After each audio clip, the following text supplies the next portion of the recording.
Hi, I'm Anna. I've been with Rob for quite a while now. We met in college, got married soon after, and have been together for 15 years. Life with Rob was generally peaceful. We lived in a decent house, had good jobs, and shared a bunch of common interests, but there was always something missing: a child. You see, we tried for years to get pregnant. We visited doctors, tried different treatments, and even considered adoption. But nothing worked.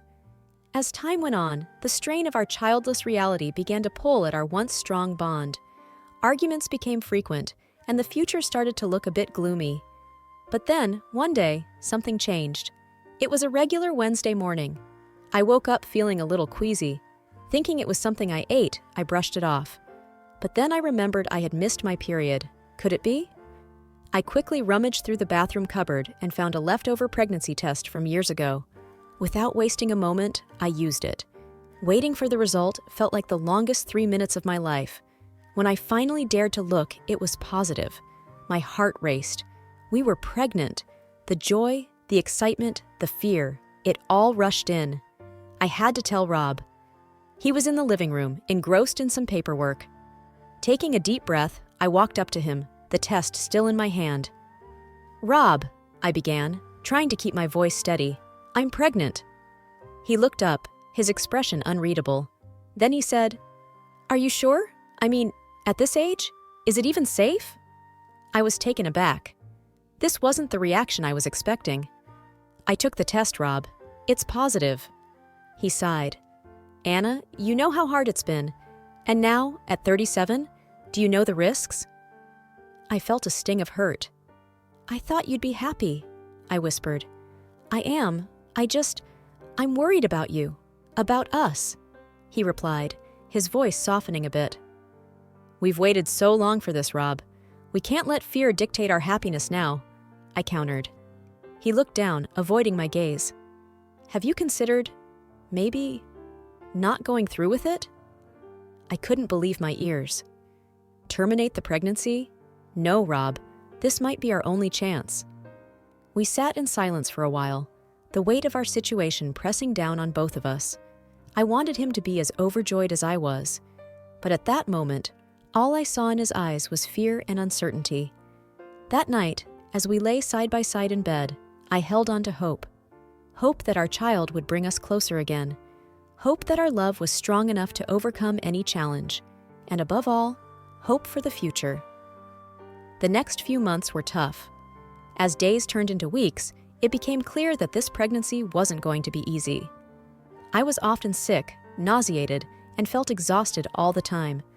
But each little kick from inside reminded me why it was all worth it. One day, after feeling particularly weak, I collapsed. Thankfully, Rob was home and immediately rushed me to the hospital. As I lay on the cold hospital bed, surrounded by beeping machines, I felt more vulnerable than ever before. "Is she going to be okay?" I heard Rob ask Dr. Mitchell, his voice laced with worry. "She needs rest," Dr. Mitchell replied. "Her body is under a lot of strain due to the pregnancy. It's imperative that she stays relaxed and avoids any stress." That hospital stay was the first of many. Each time I was admitted, I'd watch Rob from the window, pacing back and forth in the hospital corridor, talking on the phone, sometimes even arguing with the billing department. One evening, as I lay in the hospital bed, Rob walked in with a weary look on his face. He looked like he hadn't slept for days. "I met with Dr. Mitchell," he began. "He said we need to consider the possibility of bed rest for the remainder of the pregnancy." I nodded slowly. "If it's best for the baby, I'll do it." Rob sat down next to me, holding my hand. "I'm sorry, Anna. I wish I could do more to help." I squeezed his hand. "You're here with me. That's more than enough." However, as the days went by, Rob's visits became less frequent. Sometimes he'd call, other times he'd send a text saying he was caught up with work. But the distance between us seemed to be growing. During one of my longer hospital stays, I was feeling particularly low. Missing the comfort of my home, I asked a nurse if I could use the phone to call Rob. "It's been 3 days," I said, trying to keep the tremor out of my voice when he answered. "You haven't visited." "I know, Anna. It's hard for me." Seeing you like this, he admitted. Rob, I need you, now more than ever. Silence. I'll try to come by tomorrow, he finally said, his voice distant. But tomorrow turned into the day after, and soon a week had passed. Feeling isolated and alone, I confided in my nurse, Lisa. He's probably just scared, she suggested, trying to be comforting. Sometimes, when people can't handle situations, they distance themselves.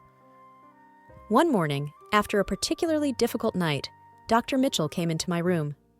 I think it's time we discuss the birth plan, Anna, he began cautiously. There are some decisions to be made. Rob, despite his absences, was there for that discussion. We sat, hand in hand, listening to our options, praying for the strength to make the right choices. Days turned into weeks, and as the date approached, I felt a mix of excitement and apprehension. But I held on to hope, believing that once our child arrived, everything would fall into place. Little did I know, the hardest part of our journey was yet to come. The first moments of holding my daughter, Emma, in my arms were moments of pure bliss. Her tiny fingers, her soft cooing sounds, it felt like a dream. But that dream was quickly shattered by Dr. Mitchell's grim announcement. Anna, Rob, he began with a heavy sigh, there are some concerns regarding Emma's health. We've observed some abnormalities that suggest she might have a severe condition. Rob's face paled. What are you talking about? We'll need to run more tests to be certain, but it's important you're both prepared, Dr. Mitchell replied, his voice gentle but firm. That evening, as I cradled Emma, Rob walked into the room, a storm brewing in his eyes. He looked at me, then at Emma, and took a deep breath. Anna, he started, his voice shaking. How could you? Giving birth at this age? We knew the risks. Tears welled up in my eyes. Rob, I thought we wanted this. I thought we wanted a family. He was nearly shouting now. You should have considered an abortion. Why bring a child into the world with so many complications? Because of your selfishness, we now have a possibly sick child to look after. I was shocked. Rob, she's our daughter. We should be together in this, not pointing fingers. His face was red with anger. I can't believe I'm in this situation. I can't raise a child with potential disabilities. It's not the life I imagined. As the weight of his words sank in, a cold dread filled my heart. So, what are you saying? Rob hesitated for a moment. I don't think I can do this. I can't be here, not like this. It felt like the floor had been pulled from beneath me. You're abandoning your daughter because she might be different? He looked away, unable to meet my gaze. I just can't handle it, Anna. Devastation turned into determination. Fine. If you're leaving, then leave for good. But you'll have no claim over Emma. He didn't respond. Instead, he turned and walked away, leaving me with our newborn daughter, grappling with the uncertainty of our future. Asterisk, asterisk. The first few weeks after Rob left were the hardest. The house felt empty, the silence was deafening, and the reality of being a single mother weighed heavily on me. But every time I looked into Emma's big, innocent eyes, I felt a surge of determination. I was going to make sure she had the best life possible, no matter what it took. My sister Linda was a godsend during this time. She came over often, helping with household chores and looking after Emma so I could rest. One evening, as I was feeding Emma, Linda walked in, holding 2 mugs of hot cocoa. Anna, she began gently, you need to think about the future. Have you considered finding a place of your own? I sighed, looking around the home that held so many memories. I've thought about it, but the thought of leaving this place, it's just hard. Linda took my hand. I know, but think about Emma. This house will always remind you of Rob and everything that happened. You both deserve a fresh start. She was right. I needed to let go of the past and focus on building a new life for Emma and me. The search for a new place wasn't easy. With my limited savings and no job, options were limited. But then, one day, Linda called me excitedly. Anna, you won't believe what I found. There's a small house for rent in my neighborhood. It's perfect for you and Emma. I went to see the house the very next day. It was a cozy 2-bedroom place with a small garden in the back. The landlord, Mrs. Peterson, was a kind, elderly lady who lived next door. "Linda speaks very highly of you," Mrs. Peterson said, smiling warmly. "The place is yours if you want it." I felt tears of gratitude welling up. "Thank you, Mrs. Peterson. This means so much to me." Moving in was hectic, but with Linda's help, we managed. As I set up Emma's room, filling it with toys and her tiny clothes, a sense of peace washed over me. This was our home, our sanctuary. Linda popped her head into the room. "How's it going in here?" I smiled, hugging Emma close.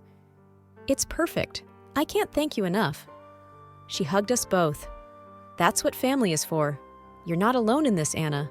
Remember that." Days turned into weeks, and life began to settle into a new routine. Morning walks with Emma, visits to the local park, and coffee dates with Linda became our new normal. One day, as Emma and I were playing in the garden, Mrs. Peterson walked over, holding a tray of freshly baked cookies. "Thought you two could use a treat," she said, smiling. I smiled back, taking a cookie. "Thank you, Mrs. Peterson. It's delicious." She chuckled. "Call me Ellie. Feels strange being called Mrs. Peterson by my new neighbor." We chatted as Emma giggled and played. Ellie shared stories of her own children, offering advice and wisdom. I felt a connection, a sense of community that had been missing for so long. As the days went by, the pain of the past began to fade. With the support of my sister and new friends like Ellie, I realized that while one chapter of my life had closed, another, even more beautiful one, was just beginning.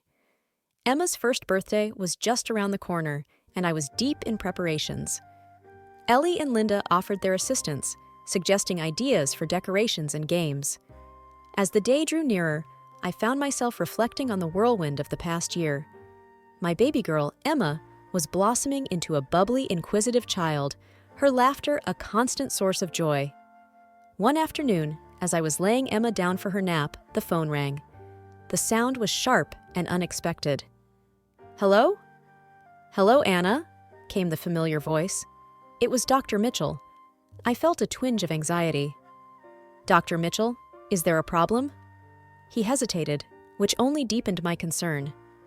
"Anna, I need you to come to the hospital. There's something about Emma we need to discuss." I felt my heart in my throat. "Is she okay?" His voice was thick with regret. "Please come in. We need to talk face to face." Linda agreed to watch Emma while I rushed to the hospital. The drive felt much longer than it was, my mind racing with worst-case scenarios. Dr. Mitchell greeted me in his office, his usually calm face lined with worry.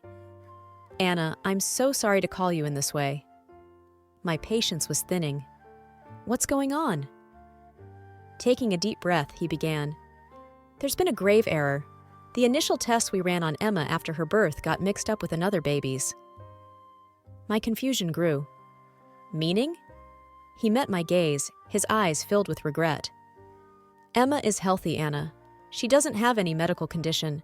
I can't express how deeply sorry I am." The weight of his words hit me hard. "You mean to tell me I've lived this past year under false assumptions? My life turned upside down because of this?" His voice was barely above a whisper. "Yes, and it's my responsibility. I can't begin to fathom the pain this has caused." I thought of Rob, of the bitterness and the pain. This mistake, it's shattered my life. Dr. Mitchell looked defeated. "I know words can't change the past, but I'll do everything I can to make it right." I took a moment to collect my thoughts. I need time to process this. Driving home, a mix of relief and fury consumed me.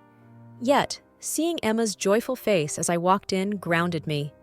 She was my world, and she was okay. That night, Linda and I sat down, and I relayed everything. She was horrified. "Anna, what are you going to do?"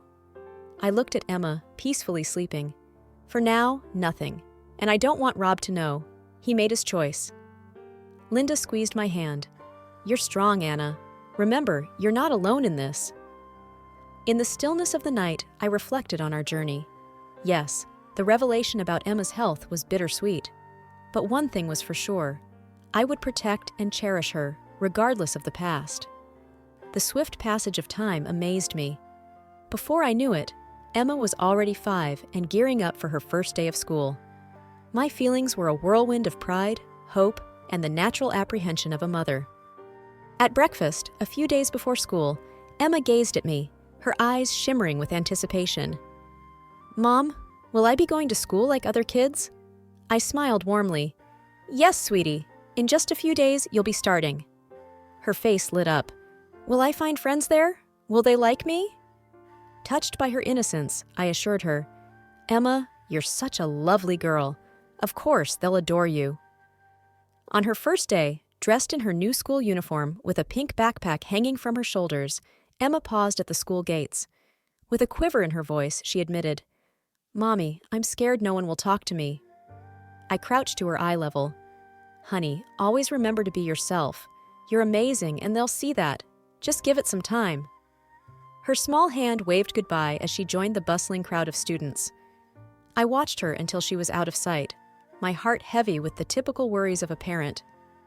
A few weeks later, Emma was all excitement and stories about her new friend Sophia. Their adventures during breaks, their shared love for painting, and their little secrets.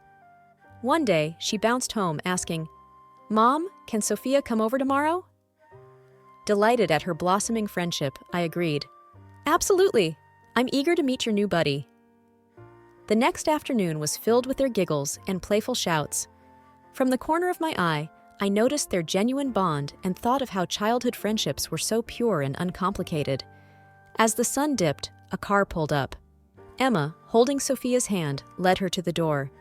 To my shock, standing there were Rob and a young woman, presumably his new wife. "Emma, inside. Now." Rob's voice was curt. Sophia, sensing the tension, looked worriedly between her parents and me. "Daddy, I had so much fun. Emma's my best friend." Rob's gaze was cold. "Sophia, we've talked about this. You shouldn't play with ... inferior children." His voice dripped with disdain, making it clear whom he referred to. I felt a rush of anger. Before I could retort, the young woman, probably trying to mediate, gently tugged at Sophia's hand. "Come, dear, let's go home." Emma stood close to me, her eyes filled with confusion and hurt.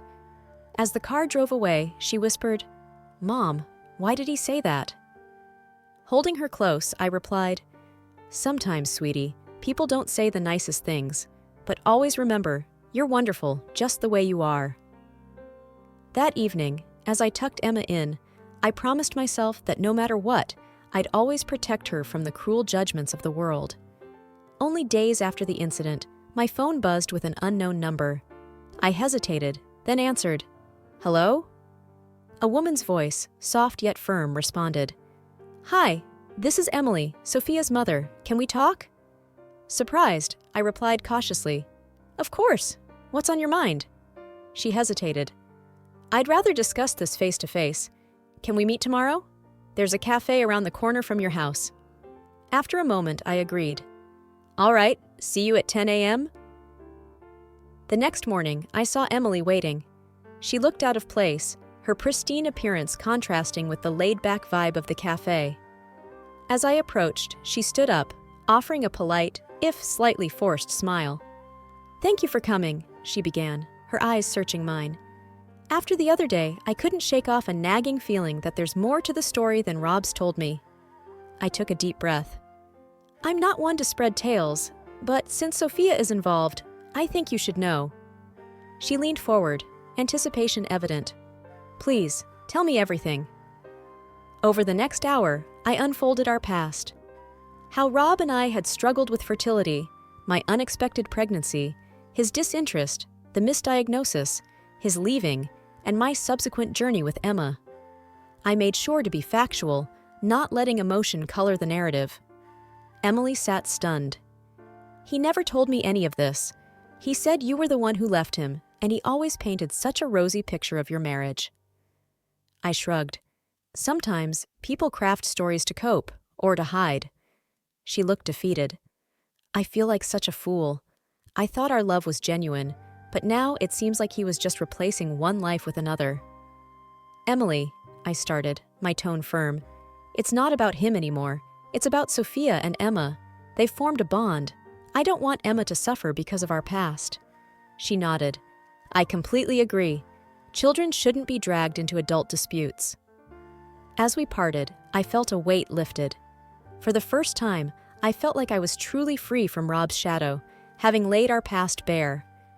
That evening, as Emma played with her toys, she looked up. Mom, will I see Sophia again? Smiling, I said, Yes, sweetie, you will. And always remember, your past doesn't define your future, you do. My phone buzzed on the coffee table, startling me from my thoughts. Rob's name flashed on the screen, a name I hadn't expected to see in a long time. Hesitating for only a moment, I answered. Anna. Rob's voice was filled with a mix of anger and desperation. Do you have any idea what you've done? I frowned, taken aback. What are you talking about?